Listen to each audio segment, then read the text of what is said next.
Donc Chaplin est né en Angleterre en 1889, il est mort en 1977. Donc à peu près, pour ceux qui sont à peu près bons en histoire, vous voyez qu'il a vécu les 2 guerres mondiales. Et ça a eu un impact sur sa vie, il s'est pas mal impliqué, on va voir. Donc là, je vais vous parler entre autres du film Le Dictateur, mais pas que.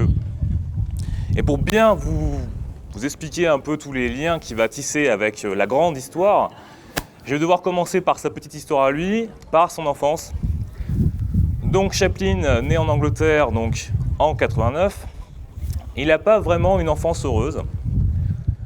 Il vit dans un milieu assez pauvre, sa mère a de graves problèmes psychologiques liés à la syphilis, son père est alcoolique et abandonne sa famille, la bonne ambiance. Alors après, ses parents travaillent dans le milieu du musical, et lui a commencé très jeune, mais pareil, pas forcément dans les bonnes conditions, puisque sa première entrée en scène sera à l'âge de 5 ans, et en fait, ça sera pour remplacer sa mère qui vient de faire un beat. C'est-à-dire, en fait, il était dans les coulisses, et un mec est arrivé, il a fait « Allez, petit, t'y vas !» Puis t'arrives. Comme ça. Donc, il y a ça, et après, il est rentré aussi dans une troupe de théâtre à 9 ans. Mais s'il est rentré dans une troupe de théâtre, en fait, c'est son grand frère l'a inscrit, parce que leur mère faisait séjours récurrents à l'asile, leur père venait de décéder, et lui partait s'engager dans la marine. Donc, c'était mieux qu'il soit dans une troupe de théâtre. Voilà. Donc c'est pas joyeux, mais il se trouve quand même qu'il a plutôt du talent, il est assez vite repéré, et il va faire tout un tas de pièces de théâtre, etc., avec de plus en plus de rôles, des rôles de plus en plus importants. Et en 1912, il part faire des tournées aux États-Unis. Ça se passe très bien, il aime beaucoup le pays. Et en 1913, il y a un studio de cinéma, le cinéma à l'époque c'est assez jeune, qui vient le voir et qui lui dit « Bon, nous on a un acteur qui veut partir à la retraite, est-ce que tu voudrais bien le remplacer ?» Alors il faut bien comprendre qu'à l'époque, le cinéma, c'est pas tout à fait comme aujourd'hui.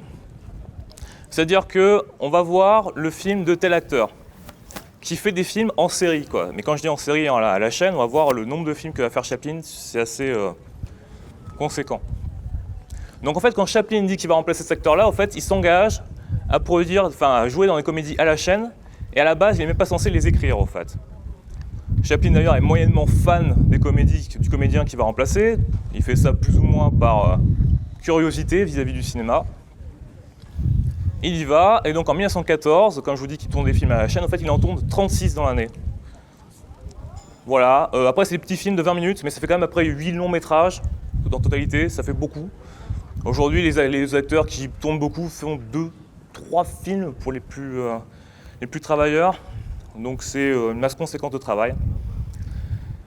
Mais ça marche toujours aussi bien. Chaplin du coup développe un personnage assez célèbre, c'est Charlot, qu'il développe. Et ça marche tellement bien que Chaplin va commencer à pouvoir scénariser, réaliser et même coproduire ses propres films et acquérir ainsi une certaine indépendance. Ce qui en 1914 est assez rare. Tout est tant si bien qu'en 1917, à peine 3 ans après que Chaplin soit arrivé aux États-Unis, Chaplin a 27 ans et c'est déjà un des acteurs les plus connus et les plus populaires de Hollywood.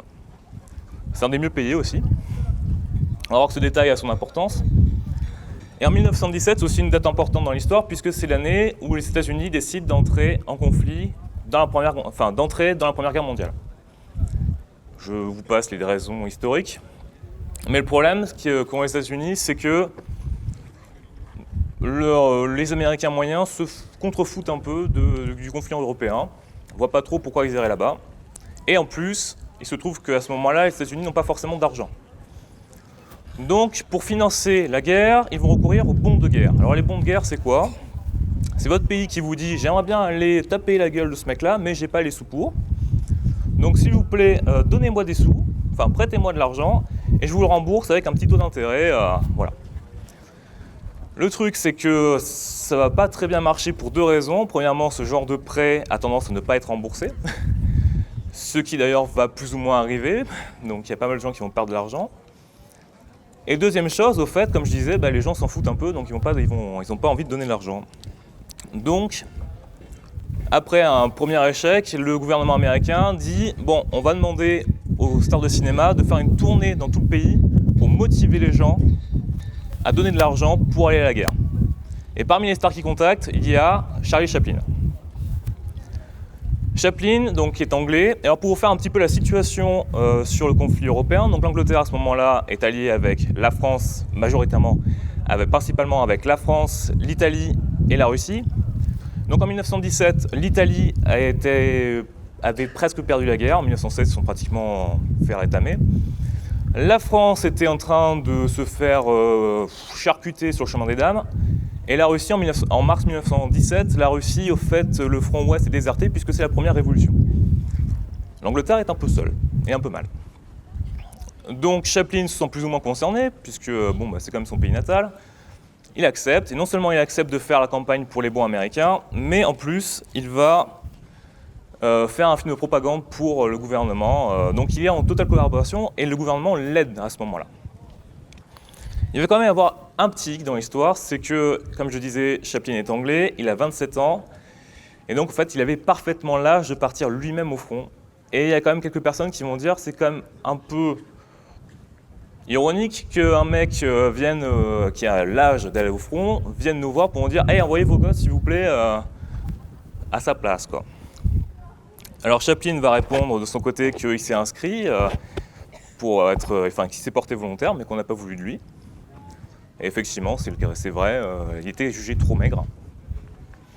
Mais par contre, il y a l'ambassade d'Angleterre qui va avoir une réponse assez malheureuse, qui va dire que Chaplin est beaucoup plus utile à l'effort de guerre en restant aux États-Unis, en gagnant de l'argent et en payant des bons, qu'en allant au front. En gros, ce que dit l'ambassade d'Angleterre, c'est « Bon, si les riches payent, ils n'ont pas besoin d'aller au front, on va laisser ça au prolo, c'est beaucoup plus sympa. » Ce qui va encore rajouter un peu d'ambiance au débat à propos du fait que Chaplin n'aille pas à la guerre. Donc il y a ça, Chaplin le prend assez mal, et dès lors, il va commencer à s'engager de plus en plus dans différentes causes, à commencer par la lutte contre la pauvreté, qu'il est assez bien connu. Ça va donner lieu à des films comme The Kid, ça va donner lieu au temps moderne aussi, etc., etc. Je vous passe les détails, donc là, les années passent, les années défilent. Et à la fin des années 20, il y a une deuxième révolution artistique qui arrive, c'est le cinéma parlant.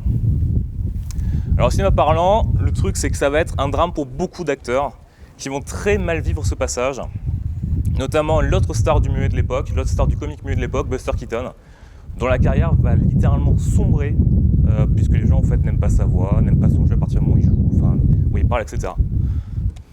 Et donc Chaplin regarde ça d'un air, il est un peu échaudé.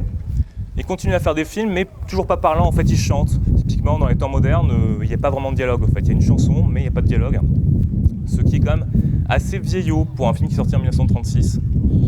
Le film, d'ailleurs, quand il sort, il marche moyennement. Et à ce moment-là, Chaplin décide que ce prochain film sera un film parlant. Ce qui est donc un gros risque d'un point de vue artistique. Quand donc déjà il y a ça, il y a ce risque au niveau artistique, mais manifestement Chaplin décide que c'est pas assez niveau risque. Donc il décide aussi que le prochain film qu'il fera n'ira pas Charlot dedans, donc son personnage fétiche. Donc on va rajouter un petit peu de risque artistique, mais surtout un gros risque politique, puisque Chaplin décide qu'il va parodier Adolf Hitler. Alors, par un curieux hasard, parce que le hasard a beaucoup d'humour, il se trouve effectivement que Hitler et Chaplin avaient à peu près le même look capillaire. Donc, ça faisait un petit moment déjà qu'ils faisaient des blagues sur le sujet, parce que Hitler était déjà en pouvoir depuis 1933 en Allemagne. Et en 1930, ce qui se passe, c'est que donc Chaplin commence à écrire son film en 1936. À ce moment-là, Hitler est déjà en train d'harceler les Juifs, a déjà écrit Mein Kampf, a déjà commencé à regarder sur les pays d'à côté. En 1937, il y a les accords de Munich que la France et l'Angleterre signent pour autoriser l'Allemagne à envahir la Tchécoslovaquie. Donc en fait, on est dans la collaboration totale. En 1938, on a aussi l'annexion, pour vous donner un peu l'ambiance à ce moment-là, pour vous montrer bien que les pays au fait, sont plus ou moins alliés. On a aussi l'annexion de l'Autriche par l'Allemagne, enfin la réunion de l'Autriche par l'Allemagne, l'Anschluss, en 1938. Et pareil, l'Angleterre et les États-Unis ne tiquent pas.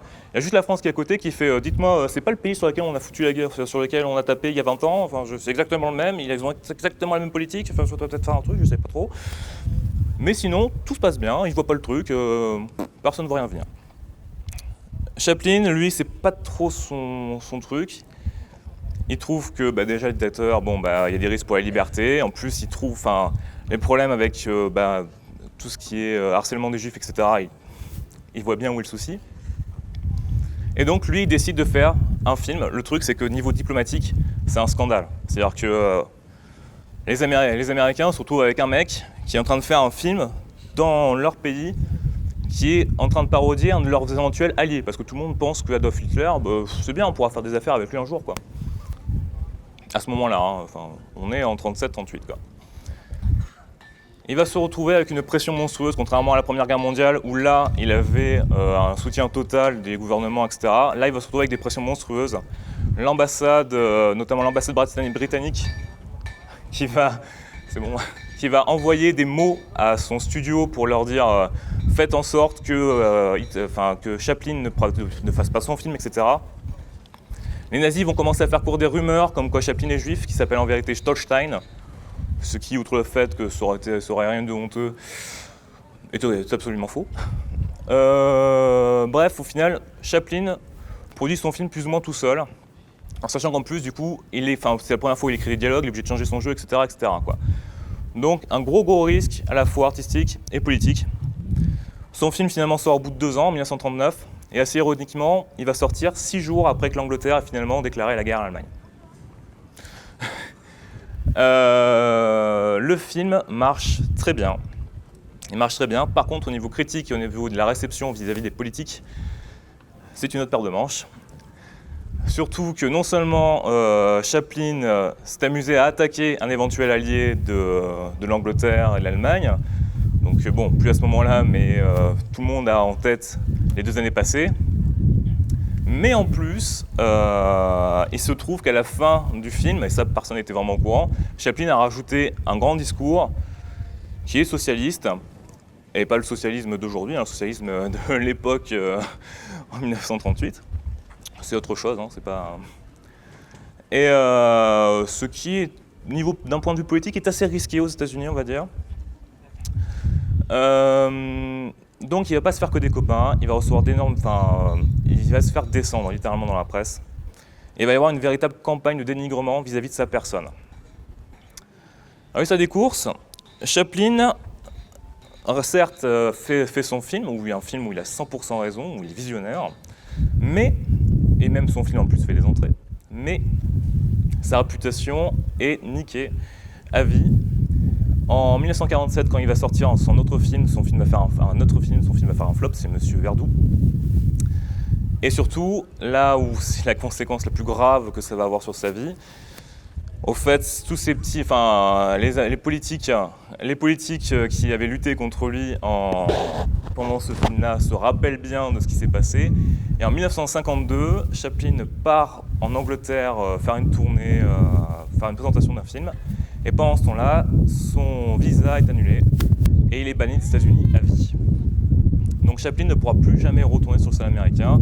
Et en fait, c'est une conséquence directe de ses prises de position pendant la guerre.